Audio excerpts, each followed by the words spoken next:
하나님 아버지 감사합니다. 주님께서 오늘 우리에게 주신 이 말씀들이 우리의 영혼을 살리고 또 우리 세론들의 삶을 윤택하게 하는 그런 생명의 말씀이 되게 도와주시옵소서.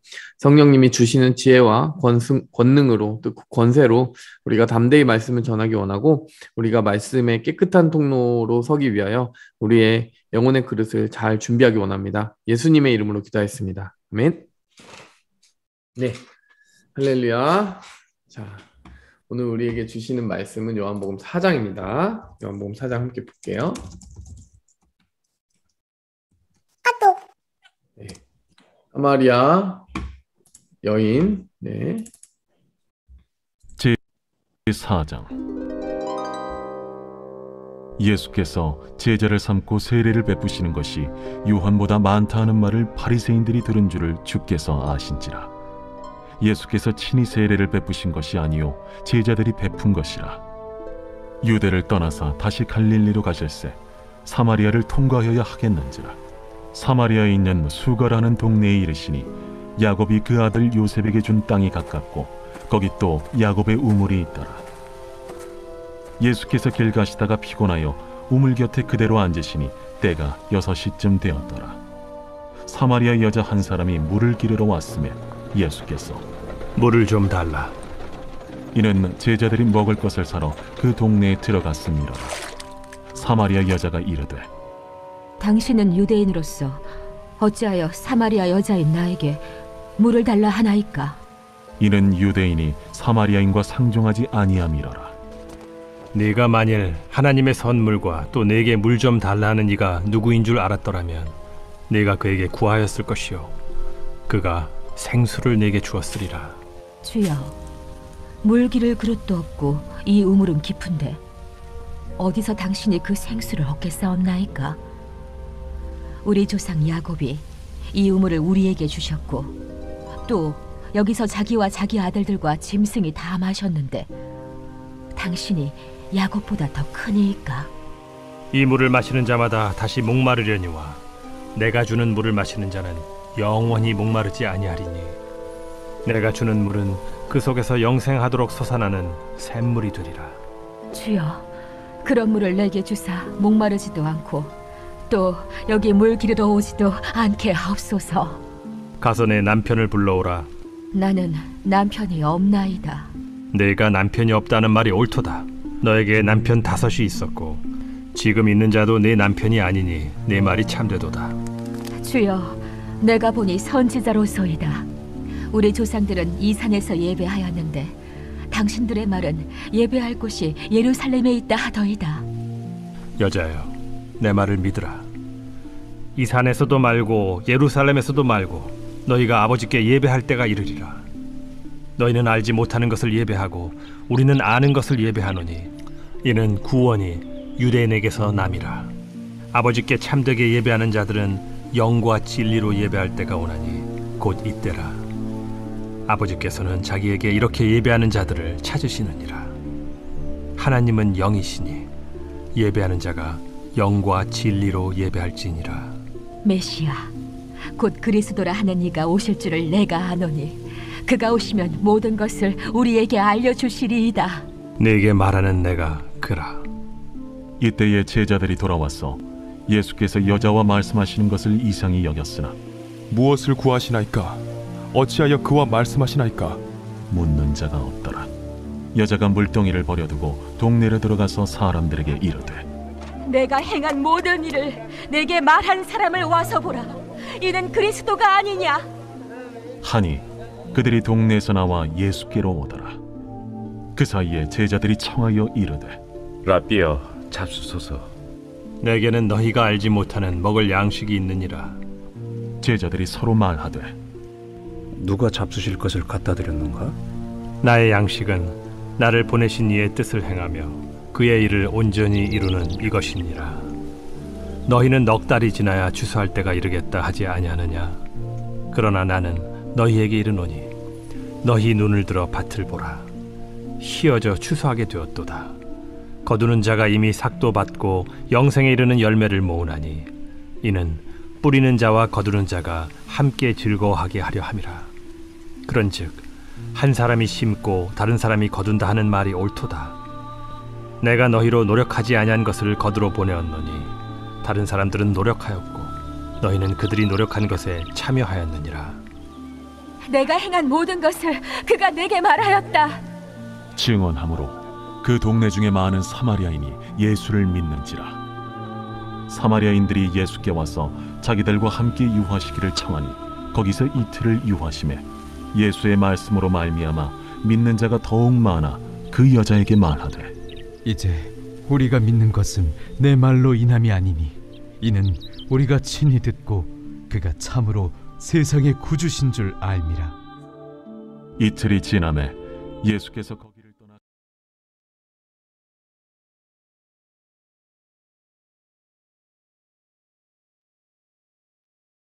사장을 지금 다 읽어봤는데 우리가 주일날 다 다루지는 않을 것 같아요. 자, 이 중간에 뭐 끊는다든지 할 텐데 일단 사마리아 여인의 이야기입니다. 네, 잠시 여러분 본문을 먼저 각자 보시고 그 다음에 함께 나누도록 할게요. 자, 나누도록 하겠습니다, 여러분. 네. 대충 제가 여기 좀 중요한 부분들을 이렇게 조금 정리를 화면에다가 해봤는데 지금 공유가 돼 있나요? 제가 이게 적은 게? 예, 보입니다. 네. 자, 그러면은 웅내 형제부터 웅내 형제부터 답을 했으니까 아이고, 좀 많은데. 네네. 일단은 저는 10절에서 네. 네가 만약 하나님의 선물과 또 내게 물 좀 달라는 네가 누구인지 알았더라면 네. 내가 그에게 구하였을 것이고 네. 그가 생수를 내게 주었으리라. 네. 그러니까 좀 앞에 예수님이 계시지만 알아차리지 못하는 좀그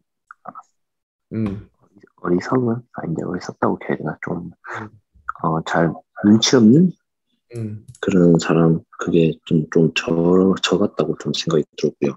네. 그리고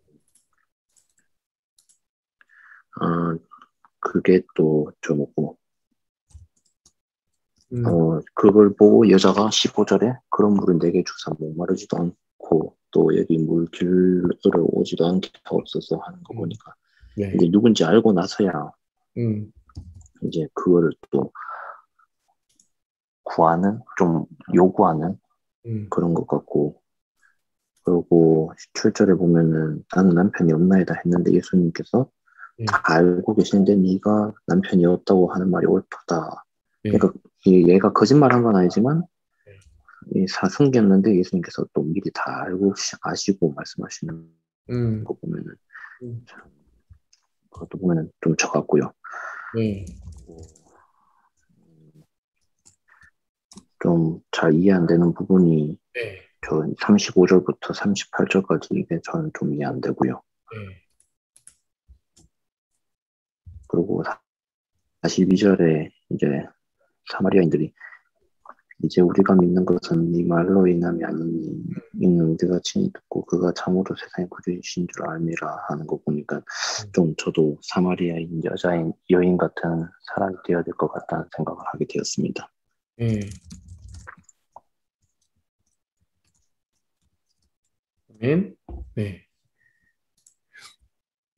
네, 이제 35절에서 38절 보면 네. 이제 추수할 때가 됐다라고 하는 거는 많은 사람들이 이제 구원의 복음을 듣고 하나님께 돌아올 때가 됐다. 이 얘기를 하고 있는 건데요. 자, 거두는 역할을 하게 될 것이다. 이 복음의 시대에 예수님이 오시고 예수님의 십자가의 의미, 부활의 의미, 모든 것들이 다 밝혀지는 시대잖아요. 그 전에는 예수님을 가리키는 시대였고 지금 예수님이 오신 시대잖아요. 그러니까 이제 이 시대부터는 정말 많은 영혼 구원의 역사가 일어난다는 거죠. 그 전까지는 이스라엘 나라에만 이렇게 국한되어서 하나님이 그들에게 계시를 주시고 이제 오실 예수님이 어떤 분인지에 대한 여러 가지 예표들을 그들에게 주셨잖아요. 성막이 뭐고 성전이 어떻게 지어지고 그게 다 예수님을 가리키는 거였죠. 예수님이 이제 오시고 나서부터는 그런 상징들, 예수님이 오시면 뭘 하실 것인지에 대한 뭐 예고편만 본 게 아니라 본편이 시작된 거예요, 본편. 예, 그때부터는 이제 막 영생을 받고 구원받고 하나님께 돌아오는 막 이방인들이 돌아오고 사마리아인들 돌아오고 막 이제 그 유대인들만이 아닌 그 사방의 모든 민족들이 주님께 돌아오는 역사들이 시작될 건데 그걸 이제 거대한 추수의 때가 이제 찾아온 거죠. 근데 이제 그래서 뭐라고 지금 예수님 말하냐면은 한 사람이 심고 다른 사람이 거두는 거, 거둔다는 말이 옳도다. 이 말은 지금 사실 쇠 빠지게 고생하는 사람들은 누구냐? 이스라엘 사람들이죠. 아브라함 때부터 지금 유대인들 뭐 나라가 멸망했다가 나라가 포로로 잡혀갔다가 다시 돌아왔다가 뭐 성전이 지었다가 무너졌다가 정말 우여곡절을 거치면서 하나님과 동행해 왔던 거는 유대인들과 이스라엘 사람들이잖아요. 그 사람들의 수고와 함께 그 위에 터를 잡고 세워진 게 바로 복음이고 신약 교회란 말이에요. 그렇죠? 그렇기 때문에 여기 38절에 보면 너희가 노력하지 않은 것을 거두러 보내었다. 이거는 이전 세대의 많은 신앙의 선조들, 뭐 엘리야 선지자, 모세, 뭐 아브라함, 이삭, 야곱 등등 그 많은 신앙의 선조들이 정말 씨름해 가면서 고민해 가면서 숱한 고난을 겪어 가면서 하나님이 하실 일들을 미리 예비해 놨던 그 뿌려놨던 씨앗들을 이제 너희는 거두려고 가는 거야. 이렇게 얘기하는 거죠. 이제 그들이 준비해 놓은 거를 너희는 본편, 그들은 예고편을 준비했다면 너희는 이제 본편을 그들이 준비했던 모든 것들 다 차려진 밥상을 너희는 이제 뭐라고 하죠? 다시 회수하는 거죠. 떡밥을 회수한다고 표현할 수 있을까? 이제 그들이 노력한 게 바로 이 날을 위한 것이었어. 이렇게 얘기하는 거죠, 지금. 하필 이 순간에 왜 이 얘기를 하시냐면 사마리아 같은 곳은 어떤 곳입니까? 여러분, 사마리아는 북이스라엘이 멸망할 때 그 북이스라엘의 수도예요. 북이스라엘이 어떤 곳이냐? 네, 여러분 북이스라엘이 어떤 곳입니까? 혹시 설명하실 수 있는 분?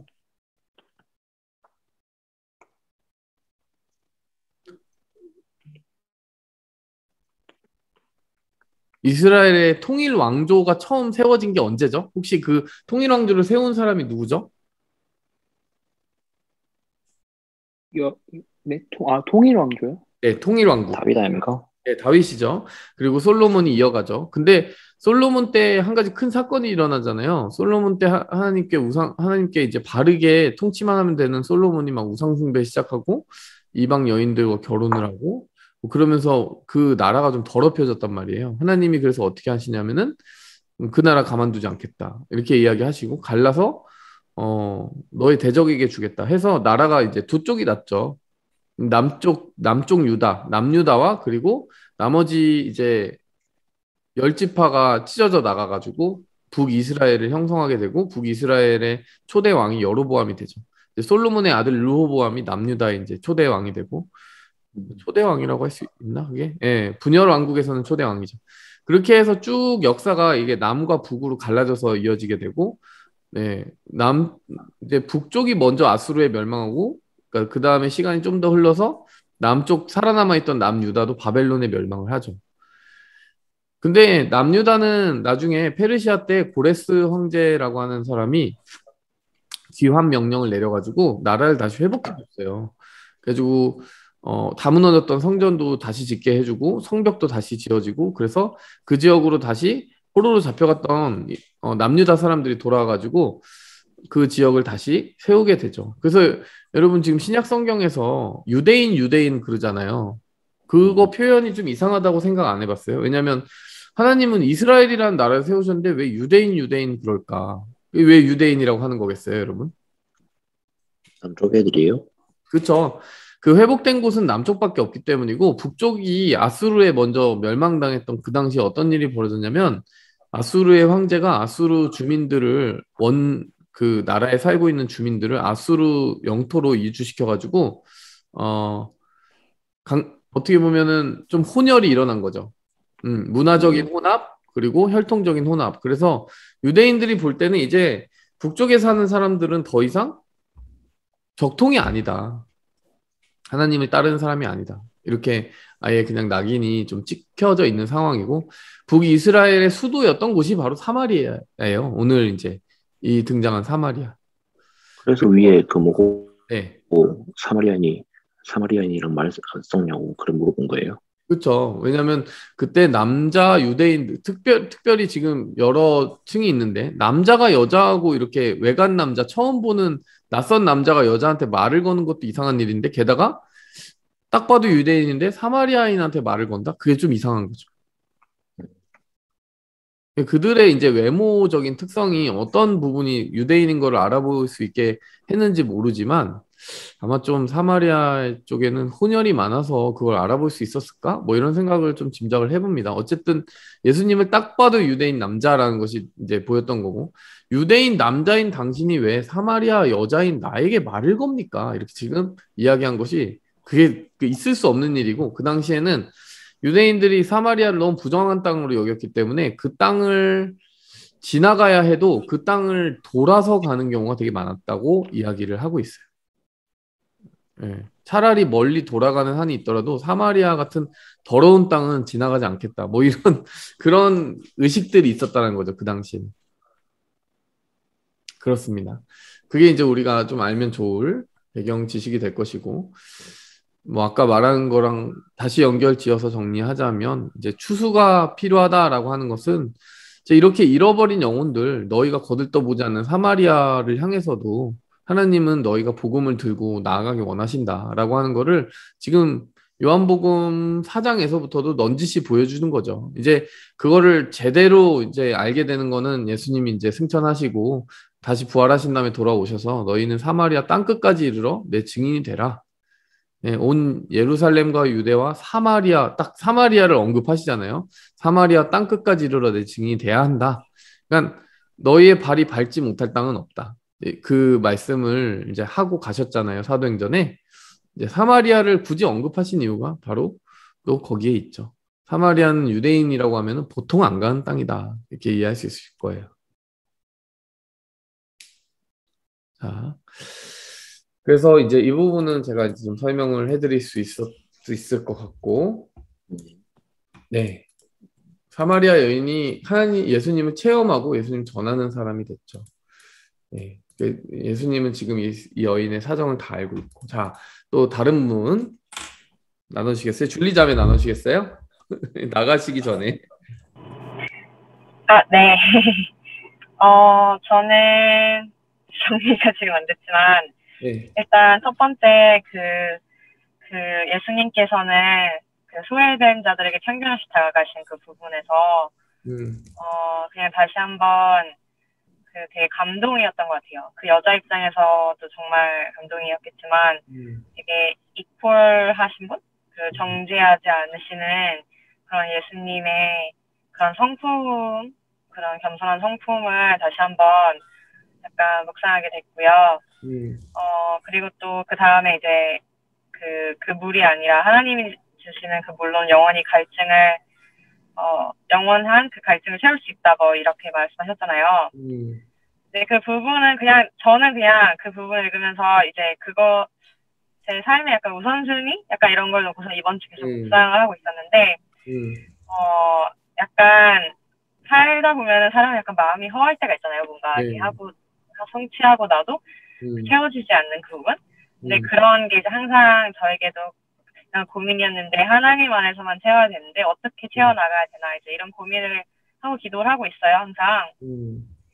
그래서 그냥 제 기도 제목도 생각이 났고 또 지난주에 그 선교사님 간증도 생각이 났는데 그냥 그 간증이 저는 되게 은혜를 많이 받았거든요. 근데 이제 그 한국에 나가실 때마다 막 여러 유혹이나 그런 세상의 기준들로 막 흔들리고 되게 막 마음이 막 힘들었다고 하셨는데 결론은 이제 하나님의 눈을 마주치고 되게 하나님과 친밀해지는 것을 우선순위로 두었을 때 그 안에서 되게 진정으로 체험을 받았다고 하셨잖아요.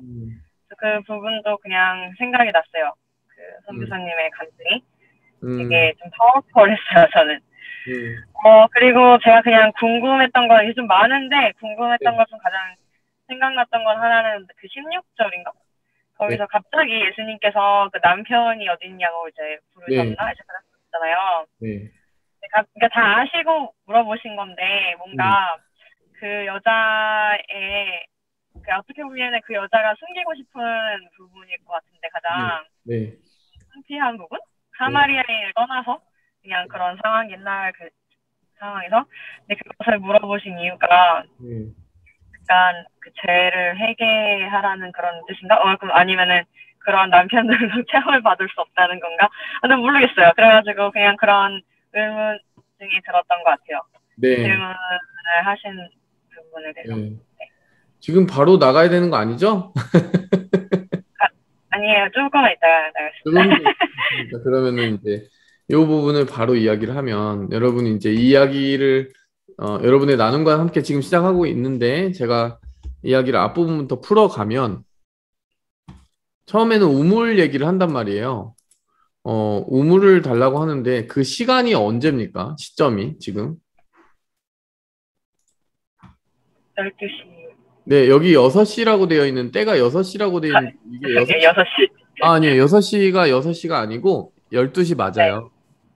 네. 왜냐면은 이거 유대인의 시간으로 6시라는 얘기인데 이제 그 6번째 시간이다 이렇게 되어 있어요. sixth 그래가지고 영어로 보면은 sixth라고 돼 있거든요. 그러니까 그거는 요즘 시간으로 따지면 정오예요. 자, 그러면 여러분 뭐 이 본문을 한 번쯤 접해 보신 분들은 아실 거예요. 보통 여러분 수도 시설이 잘 되어 있지 않은 그 지방에서 우물이라고 하는 건 물을 얻을 수 있는 유일한 곳인데 이제 하루 쓸 물을 가지고 가서 그 물을 가지고 씻기도 하고 밥도 하고 막 이래야 될 거 아니에요. 그렇죠?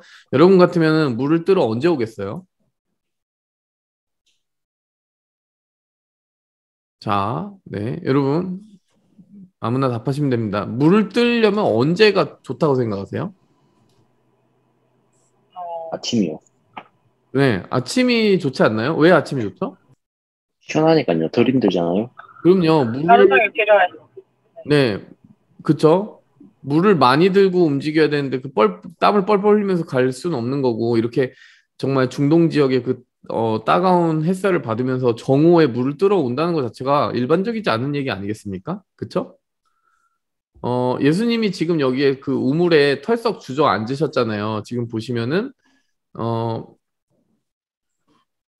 예수님이 여기 피곤하셨다라고 나와 있고 굉장히 피곤한 시간 우물 곁에 그대로 앉으셨어요. 그리고 물을 달라고 할 사람이 만약에 주변에 많이 있었으면은 모르겠는데 지금 사마리아 여자 한 사람이 물을 기르러 왔다.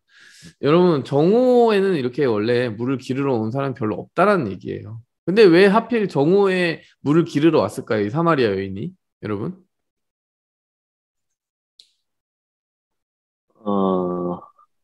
좀 뭐라 해야 되지? 네. 대우를 못 받는? 네, 뭔가 사람을 마주치고 싶지 않다는 얘기죠. 그러니까 아침 시간에는 항상 사람들이 그 우물에 와가지고 물을 깃는 시간이에요. 그러니까 온 동네 여자들이 다 와가지고 물 깃는 시간이란 말이죠. 아침에 오면은. 근데 아침에 와가지고 사람들 눈을 마주치기에 뭔가 불편한 일이 있으니까 사람들이 오지 않는 시간에 와서 물을 기르러 가고 있는 거예요. 자, 그게 퍼즐이 어디서 맞춰지느냐? 바로 여기서 맞춰지는 거야. 네 남편을 불러오라. 왜 갑자기 남편 얘기를 하는 거겠습니까? 지금 여러분이 이제 그 깊이 생각을 해보면 이 여자가 지금 답을 어떻게 했냐면 저 남편 없다라고 얘기했는데 사실 예수님이 뭐라고 얘기하셨냐면은 야, 너 남편 5이나 있었어. 나 그거 알고 있어. 네, 근데 지금 있는 사람도 너의 남편이 아니야. 그러니 너의 말이 맞아. 그러니까 남편이 없다고 했지만 사실은 남편 5이 있었고 지금 있는 남자는 누구다? 남편이 아니라 동거인이다. 숨겨져 있는 그 비밀을 딱 얘기하시잖아요. 여러분이 지금 이 지역에 중동 지역에서 이렇게 남자를 여러 번 거쳐가면서 결혼을 5번이나 거듭하고 그리고 지금은 결혼도 하지 않은 남자와 동거하고 있는 사람이 있으면 여러분 적어도 지금보다 더 보수적이지 않을까요? 그 당시 중동의 그 결혼 문화, 혼인 문화 이런 남녀 관계에 대한 문화는 훨씬 더 보수적이지 않을까요? 그렇지 않아요? 네. 여러분이 생각할 때 지금 이런 그 히스토리를 거쳐온 사람이 지금 현대 교회나 공동체 안에 있더라도 뭔가 사람들이 반응이 수근수근 할 텐데 더 훨씬 더 보수적이면 보수적이 그 사회에서 남편 5이 있었고 지금은 그 5 남편을 거쳐서 동거인과 살고 있는 동거하는 남자와 살고 있는 이 여자에 대한 동네 사람들의 시선이 어땠을까요? 여러분? 되게 부정하다고 생각할 것 같고, 네. 좀 가시핑의 가장 최고의 사람하니까.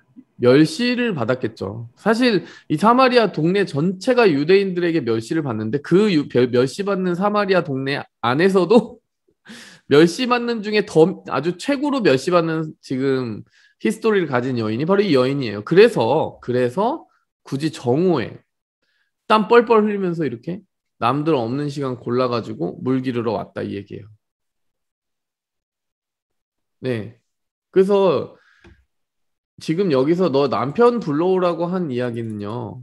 지금 앞부분에 뭐라고 얘기하셨어요, 예수님이? 이 물 대화하고 나서 이 얘기를 하셨는데, 나 너한테 물 얻어먹자고 사실 말을 내가 먼저 걸었지만은 사실은 네가 내 정체를 알았으면은 내가 너한테 줄 물이 있었어. 이렇게 말씀하시잖아요. 그러니까 이제 이 여인이 뭐라고 합니까? 그런 물이 있으면 저한테 진작 주셔야죠. 이렇게 얘기하는 거예요. 근데 여러분이 지금 예수님이 한 번 먹으면 목마르지 않는 그런 물, 진짜 그런 물이 있어가지고 그런 신비로운 물을 주신다는 의미겠습니까, 여러분? 15절에서 예수님이 하시는 이 물은 뭐겠어요, 여러분?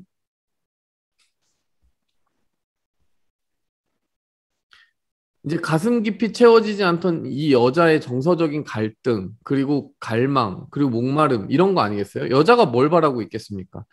여러분, 인간적으로 기본적으로 살아갈 때 사람이 채워져야 하는 것들이 있잖아요. 사람들에게 계속 멸시를 받으면은 어떤 마음이 들겠어요? 그러니까 얼굴 들고 다니지 못하고 남들하고 눈 마주치는 거 힘들고 이렇게 계속해서 남자가 또 필요할 수밖에 없는 거야. 왜?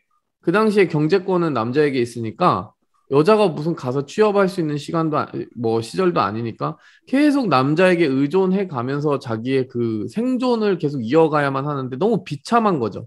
사회적으로는 너무 차별받고 뭐라고 하죠? 멸시받는 그 시선을 느끼는 거죠. 그러니까 이 여자에게 필요한 해결돼야 될 갈증이라는 거는 뭐라는 얘기예요? 예수님 보시기에 어떤 갈증을 지금 얘기하고 있는 거예요? 너 다시 목마르지 않게 해줄게 라고 할 때 너 지금 마실 물을 먹어서 목마르지 않게 해줄게 라는 얘기예요?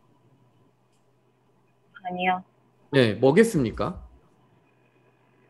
약간 사랑? 영원한 사랑?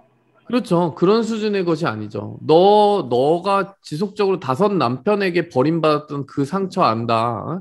그리고 온 동네 사람들이 널 멸시하면서 흘겨보는 그 시선 때문에 받은 상처 안다.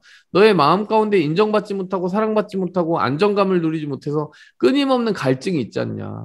너 지금 목말라서 이 우물가에 온 것 같지만은 이 정오의 시간에 온 너의 마음은 온 동네 사람들의 멸시의 눈을 피해서 상처받은 그 가슴을 가지고 바짝 말라있는 그 뭐라고 해야죠? 쩍쩍 갈라지는 정말 물 한 방울 없는 정서적인 갈증을 가지고 여기 오지 않았어?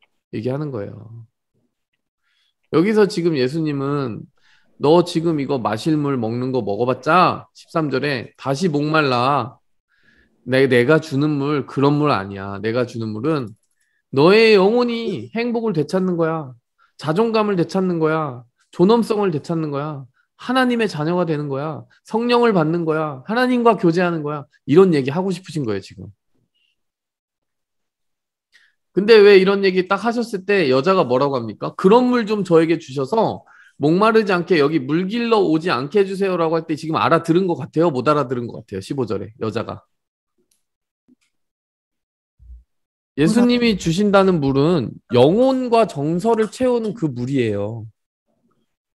내가 사람답게 인정받고 하나님의 자녀로 사랑받으며 살아가는 그 물 말하는 거거든요. 근데 지금 15절에 여자는 무슨 물 말하는 거예요? 마시는 물 아닙니까? 마실 그렇죠. 한 번 마시면은 다시 안 목마른다는 그런 물인 줄 아는 거예요, 진짜로 지금. 그런 물이 있어요? 뭐 이러면서 지금 뭐 비타민 워터입니까? 뭐 이러면서 지금 그런 거 있으면 저한테 주세요. 이러고 있는 거예요. 아직 못 알아들은 거예요. 못 알아들었는데 예수님이 지금 그 물이 뭔지 알려주시려고 16절 말씀 꺼내시는 거예요. 내가 지금부터 너한테 필요한 물이 뭔지 알려줄게. 내가 너한테 주려고 하는 물이 뭔지 알려줄게. 너 남편 얼마나 있었어? 뭐 남편 있어? 이러면서 이 여자에게 있는 가장 아프고 수치스러운 부분을 딱 건드리시는 거예요. 그래서 남편이 없나이다. 이것 좀 감추고 싶었던 것 같기도 해요. 그랬더니 이제 이 말을 꺼내놓는 거죠, 지금. 그러니까 예수님이 지금 이 대화를 어디로 이끌고 가시는지 아시겠죠, 여러분? 그러니까 여러분 벌써 여기까지만 와도 적용되는 게 있어요. 우리는 보이는 거 가지고 우리의 갈증을 채우고 싶어 하는 경우가 많아요. 내가 뭐 좋은 직장에 들어간다든지 뭐 번듯하게 성공을 하면 사람들이 날 인정해 줄까? 그러면은 하나님이 날 더 사랑해 줄까? 사람들이 더 사랑해 줄까? 나를 왜 사람들이 원하지 않는 것 같지? 뭐 등등 다양한 거절감, 뭐 방황하는 생각들, 그리고 삶의 목적을 알지 못해서 계속 쩍쩍 갈라지는 그 마음들. 근데 그거를 채우려고 내가 여러 가지 다른 것들을 채워보려고 하는 경우가 많죠. 아니, 나 남들이 무시 못하게 성공해 버릴 거야. 나 보란 듯이 뭐 보여줄 거야. 뭐 돈 많이 벌 거야. 뭐 명예를 얻을 거야. 우리는 물 같지 않은 물을 막 채워가지고 우리 마음속에 정말 그런 거 아무리 마셔도 채워지지 않는 그런 정서적인 필요, 영적인 필요를 그런 가짜 물로 채우려고 하는 경우가 너무 많다는 거예요. 그런 거 마셔봤자 다시 목마르다는 거죠, 예수님은. 너 정말 마음속에 있는 가장 깊은 곳의 상처를 대면하고 하나님이 너를 만나주시는 경험 하지 않으면 갈증 해결할 수 없어. 그래서 하나님이 지금 그 너의 가장 아픈 부분으로 너를 데려간다. 이 얘기를 하시는 거예요, 지금. 네가 해결해야 될 부분이 있어. 이렇게 얘기를 하시는 거죠.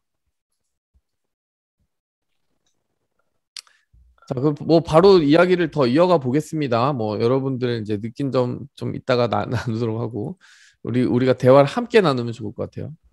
자, 그래서 어쨌든 갑자기 여자가 어떻게 해요? 당신이 지금 말한 저의 사정을 딱 알아차리고 맞추신 걸 보니까 선지자 같아요. 이렇게 얘기하는 거예요. 혹시 질문 있거나 하면 언제든 끼어들어서 물어보세요, 여러분. 네. 선지자 같다라고 얘기를 하면서 갑자기 이 여인이 뭐라고 얘기했냐면요. 혹시 예배를 어디서 드려야 되는지 아세요? 이렇게 얘기하는 거예요. 유대인들은 예루살렘에서 예배해야 된다고 하던데, 그리고 우리 조상들 같은 경우는 이 산에서 예배했어요. 이렇게 얘기해요. 무슨 말이냐? 북이스라엘이 이렇게 남유다와 분열을 했을 때 그 사람들이 가장 먼저 했던 게요. 예배 장소를 분리하는 거였어요. 하나님이 통일 왕국에서 하나님이 인정하신 유일한 예배 장소는 성전이었어요. 왜 성전이었느냐? 여러분 제가 이제 2주 전인가 3주 전인가 예배 때 보여드렸죠. 여러분 성전에 대한 개요를 보여드렸죠. 구약 성경 시대 때 왜 유일하게 예루살렘에서 받는 예배만 유일하게 인정받는 예배인지 아세요, 여러분? 왜였습니까?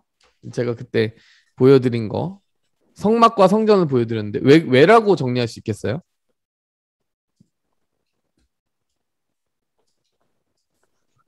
잘 모르겠습니다.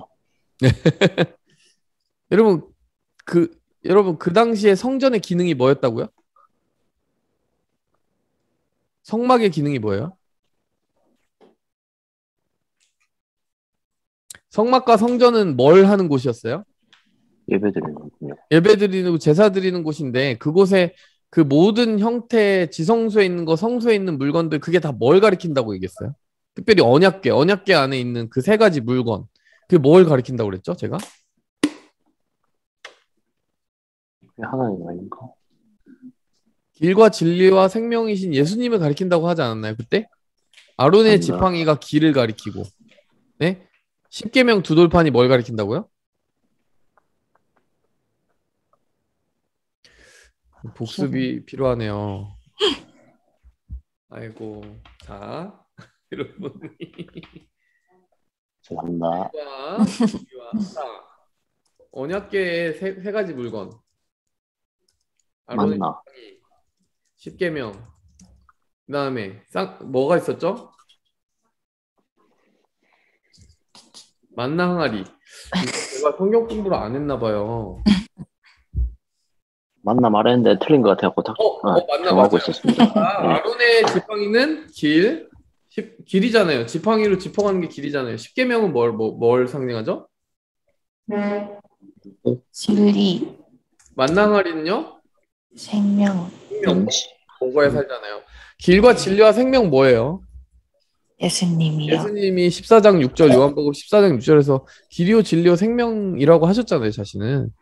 여러분 구약 성경에 있는 모든 게 예수님을 가리키고 있다는 거 제가 그때 그 부분 성전을 해드린 이유가 바로 그건데 성전과 성막은 다 예수님을 가리키고 있는 거예요. 그래서 하나님이 왜 여러분 보시면은 지금 통독방 하시는 분들은 아마 더 실감하실 텐데 출애굽기 보면은 하나님이 그 규빗, 미터, 몇 미터까지 제도를 다 주셨어요. 그래서 정확하게 어떤 물건 들어가고 어떤 게 빠져야 되고 정확하게 제도까지 다 주셨어요. 그래서 하나님이 그 당시에 인정하는 예배 처소는 예루살렘밖에 없었어요. 왜? 왜냐하면 그게 예수님을 가리키고 있기 때문이에요. 다시 여러분한테 질문하겠습니다. 왜 구약 성경 시대에 예루살렘만 유일하게 인정받는 예배 장소였던 거죠? 거기에 모든 것이 다 있었어. 그 모든 것이 뭐예요? 그 예수님은 아직 오시기 전이니까 근데. 예수님이 오시기 전에 예수님을 가리키는 모든 것이 있기 때문이다. 이렇게 설명하면 돼요. 네네. 맞아요. 예, 예배는 그러니까 예수님을 만나는 곳이라는 거예요. 구약 성경의 시대에도 예수님을 계시하는 것과 만나야 된다라는 거죠. 그래서 다 다른 데서 하는 건 다 짝퉁인 거예요. 사마리아에서 그 당시에 어떤 북이스라엘은 어떻게 예배를 했냐? 금송아지를 만들고 제단을 쌓았어요. 자기 나름대로. 그래가지고 북쪽에 있는 사람들이 남쪽에 가서 예배를 막 매년마다 드리려고 할 거 아니에요.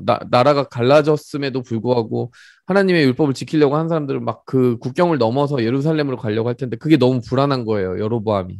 그래서 아니야, 니네 거기까지 갈 필요 없어. 내가 금송아지 만들어줄게. 자, 여기서 섬겨. 이렇게 해가지고 단과 단과 베델이라는 곳에 두 곳에 금송아지와 제단을 쌓아요. 근데 근본적인 문제가 뭐다? 장소가 틀렸다라는 문제가 아니라 그 장소에 세워진 금송아지는 예수님과 아무 상관이 없다는 거예요. 예수님을 계시하는 아무런 기능을 할 수 없었어요. 하나님이 지으라고 하신 대로 지은 게 아니었기 때문에. 자기 나름대로 그냥 욕심대로 지었기 때문에. 자, 그래서 여러분 여기 보면은 여기 22절에 예수님도 그렇게 말씀하세요. 너희는 알지 못하는 걸 예배하고 우리는 아는 것을 예배한다. 이는 구원이 유대인으로부터 남이다.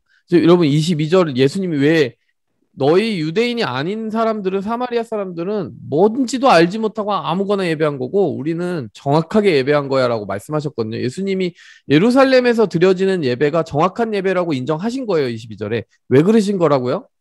다시 한번 얘기하면 모든 것이 예수님을 예표하기 때문에. 그렇죠.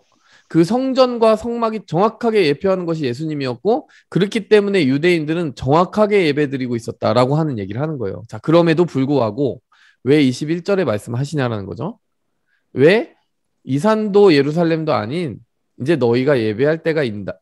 그 어디서든 예배를 하나님 아버지께 나아가 드릴 수 있는 때가 온다라고 왜 이야기하는 걸까요? 왜 지금까지 얘기하는 건 들어봐서는 여기를 보면은 예수님이 이제 지금 분명히 예루살렘에서의 예배가 참된 예배라고 이야기하시는 것 같은데 왜 그때가 언제인지 모르지만 그때가 되면은 예루살렘에 매일 필요가 없다고 얘기를 하시는 걸까요? 왜일까요? 이제 예수님이 오셨고 이제 십자가에 돌아가시면 우리가 어떤 장소에서 예배드려야 되는 것이 아니라. 맞습니다. 여러분 지금 형경자매 잘 말씀해 주셨는데 성막과 성전은 결국 표지판이었던 거예요. 그냥 예수님 오실 거야 라고 쓰여진 표지판이라고 생각하시면 돼요. 근데 여러분 지금 이 순간에 예수님이 오셨잖아요. 지금 이 순간 여기 예수님 계시잖아요. 이제부터 예배를 하나님 아버지와 만나는 건 다 누굴 통하면 되는 거예요? 예수 그리스도를 통하면 되는 거죠. 우리가 예수님이 누군지 알고 예수님의 말씀을 배우고 예수님의 말씀을 제대로 설교하는 곳에서 예배하면 그곳이 예루살렘에서 드리는 예배가 되는 거예요. 맞죠? 그래서 23절에 영과 진리로 예배한다는 것은 첫 번째 영이라고 하는 것은 시간과 장소를 초월한다는 얘기고 근데 자기 멋대로 예배하는 거 절대 아닙니다. 진리라는 거 뭐예요? 이 진리라는 거는 하나님이 정하신 정확한 방법이 있고 대상이 있다는 건데 그 진리는 결국 뭐겠습니까, 여러분? 예수님? 예수님을 말하는 거죠, 예수님. 그러니까 영이라고 하는 거는 어느 곳에서든 예배를 드릴 수 있다라는 얘기고 장소의 모든 걸 초월해서 하나님은 너에게 액세스 포인트를 주신다는 건데 근데 단 한 가지 조건이 있는데 그 예배에는 항상 무엇이 충만해야 된다? 예수님을 아는 참된 진리가 충만해야 된다는 거예요. 그래서 여러분 이단의 예배를 예배라고 할 수 있어요? 없죠. 예수님을 왜곡되게 선포하는 모든 곳의 예배는 다 짝퉁인 거죠. 장소에는 매이지 않지만 진리가 정해준 그 선과 기준을 위반하면 그 예배는 가짜인 것이에요. 뭐 동성애를 인정한다든지 등등. 그런 곳은 예배의 처소라고 볼 수 없는 거죠. 어쨌든 종합하자면 지금 갑자기 대화가 어디로 튀어간 거예요? 뭐 남편 얘기하더니 지금 선지자시네요 이러면서 가장 깊은 관심사로 들어갔는데 이 여인의 가장 파고 들어갔을 때 깊은 관심사는 결국 뭐였다? 하나님이 저 사랑하실까요? 이거예요. 하나님은 어떻게 만나요? 이거였던 거예요. 뭐 지금까지는 남편을 의지해서 살아간다라고 생각했지만 선지자라는 사람, 선지자일지도 모르는 사람을 딱 만나는 순간 그 여인에게 있었던 가장 깊은 갈망이 자기도 모르게 튀어나왔는데 그건 뭐였냐? 저 하나님 만날 수 있어요? 저 하나님 어디서 예배할 수 있어요? 하나님은 저를 사랑하실까요? 하나님은 저를 인정해 주실까요? 이게 궁금했던 거예요. 그러니까 여러분 이 대화의 흐름을 통해서 뭘 알 수 있냐면요.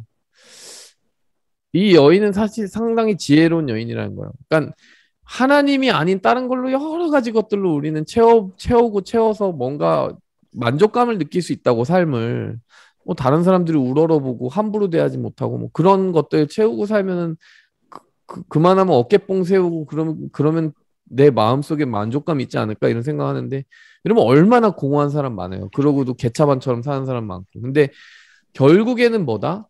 내 외면을 막 잔뜩 치장하는 그런 것들 말고 결국의 문제는 어디로 갔냐? 내가 하나님과 만나고 있느냐의 문제가 내 갈망의 본질 속에 가장 깊은 곳에 자리 잡고 있다는 거죠. 그래서 그 여인은 지혜로운 질문을 한 거예요. 아, 내가 선지자를 만났으니까 평소에 가장 내가 갈망하는 거 한 가지 물어봐야지. 나 하나님 만날 수 있을까? 이걸 물어본 거예요. 자, 그랬을 때 예수님이 예배의 비밀을 알려주신 거죠. 야, 너 여기도 아니고 저기도 아니고 진짜 하나님 아버지와 네가 직접적으로 만날 수 있는 그때가 오는데 예수 그리스도의 진리와 성령으로 말미암아 네가 하나님의 자녀가 돼서 하나님을 만나는 그때가 오고야 말 거야. 그때가 되면은 너 예배드리지 못했던 그 갈증이 다 해결되고 하나님을 만난다는 그 충만함으로 너의 삶이 새로워질 것을 믿어라. 예루살렘에 안 가도 네가 아침에 기도하고 뭐 하나님께 기도할 때 하나님이 임재하실 거야. 이렇게 얘기해 주신 거예요. 그랬더니 여자가 뭐라고 하냐면 그리스도라고 하는 분이 온다고 하던데 그분이 오시면 이런 걸 다 알려주신다고 하더이다. 이렇게 하니까 예수님이 뭐래요? 바로 내가 바로 그 메시아다. 이렇게 하자마자 이 여인이 이성을 잃었습니다. 아니 당신이 메시아였냐 이러면서 어떻게 해요? 물동이를 버려두고 마을로 막 뛰쳐 들어가는 거예요. 여러분 이 물동이를 버려두고 동네에 가는 이 여인의 모습은 무엇과 대조되는 것 같아요? 여인이 그 전에는 어떤 모습이었어요, 여러분?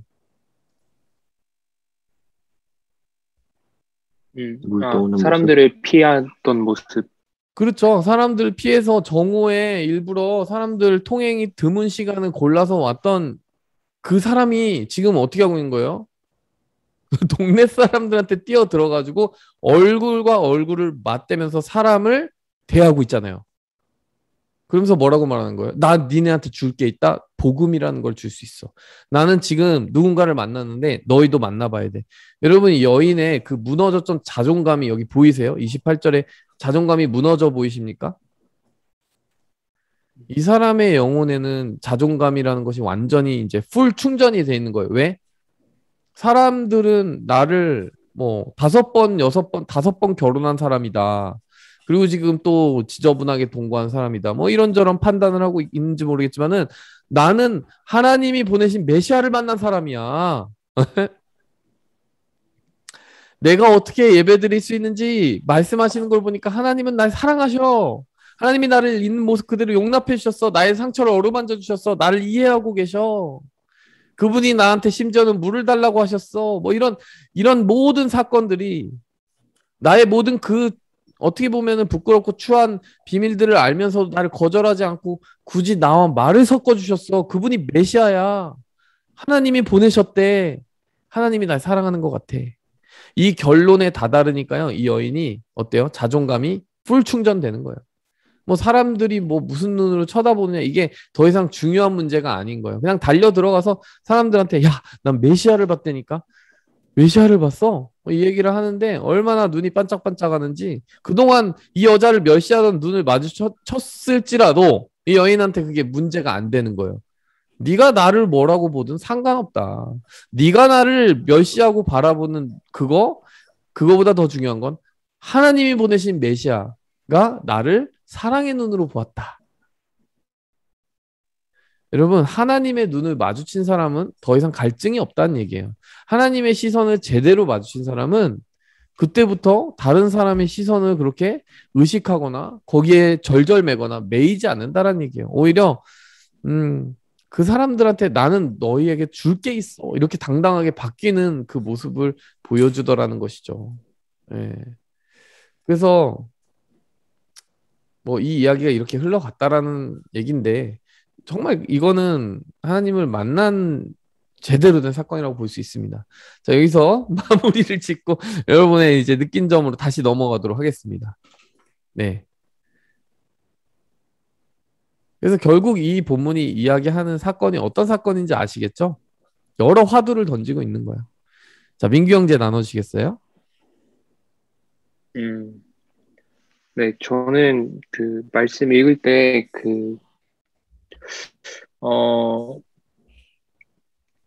어떻게 보면은 여기서의 키워드가 물이 많이 나오잖아요. 네. 그 물을 통하여서 뭐 예수님께서 끄집어내신 것도 결국은 저 여인의 갈급함이었고 영혼의 갈급함이었고 네. 그래서 생각이 든 게 어떻게 보면은 저 여인의 그 연약함 있잖아요. 숨기려고 하던 그 연약함이 주님을 만날 수 있는 통로가 될 수도 있겠다라는 생각을 저는 좀 하게 됐었던 것 같아요. 왜냐면은 그게 그냥 저도 좀 오버랩이 돼서 제 그런 모습들을 통해서 그게 주님이 우리를 만나주시는 게 아닌가? 그리고 또 그걸 통해서 우리를 사용하시는 방법이 아닌가라는 생각을 처음에 했었고 그다음에 두 번째는 여기 보시면은 전 좀 신기했던 게 요한복음 그래 여기 1절에서 이제 유대를 떠나서 갈릴리로 가시잖아요.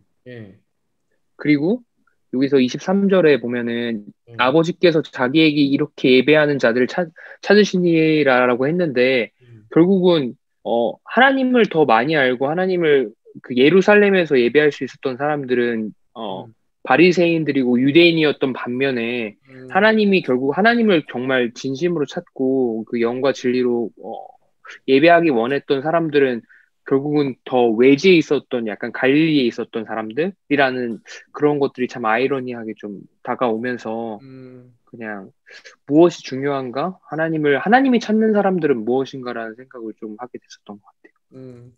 외면이 아닌 그런 그쵸. 하나님을 향한 갈망이요. 말씀하신 걸 들어보면은 지금 예수님이 여기서 그냥 우연히 가다가 피곤해서 그냥 앉아서 우연히 만난 게 아니라는 거죠. 지금 예수님이 당연히 일부러 찾아가신 거고 그 정오의 시간에 그 자리에 오게 될 걸 알고 거기를 가신 거예요.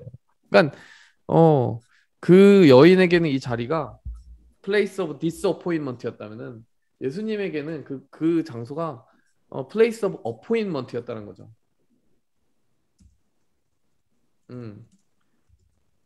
무슨 말씀인지 아시겠죠? 정말 실망이 가득한 공간인 place of disappointment가 하나님이 나를 만나주시려고 창세전부터 준비한 place of appointment로 바뀌는 순간이 바로 그 순간이었다는 거예요.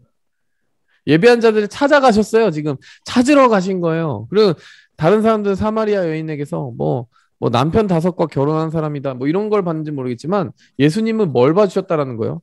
야, 너는 예배자의 영혼을 가지고 있어. 너 예배할 사람이야. 나를 진짜로 만날 사람이야. 영과 진리로 하나님 아버지를 영화롭게 할 사람이야. 그렇게 봐주셨다라는 거죠.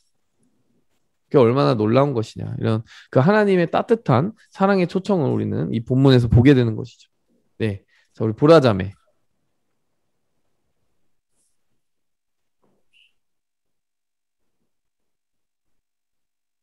네, 보라자매 저기 뮤트 하셨나요?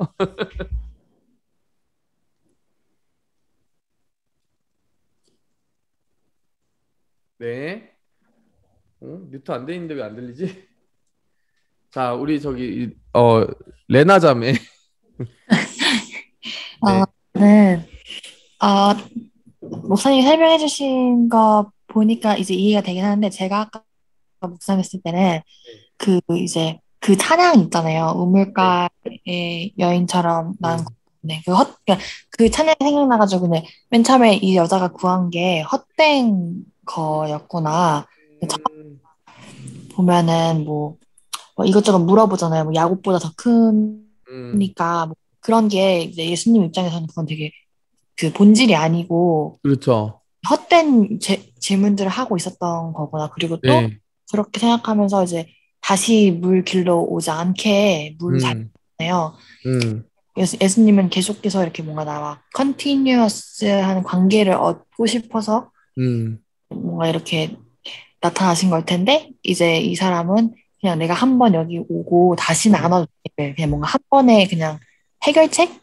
약간 그냥 솔루션 얻듯이 뭐 그런 걸 원하는 걸로서 뭔가 이렇게 서로 의도하는 게 되게 달라서, 그래서 그때 이걸 구하는 거라고 그런 찬양이 생겼나 보다 이런 생각을 했고, 근데 이제 그 다음에 이제 갑자기 남편 얘기를 하시잖아요.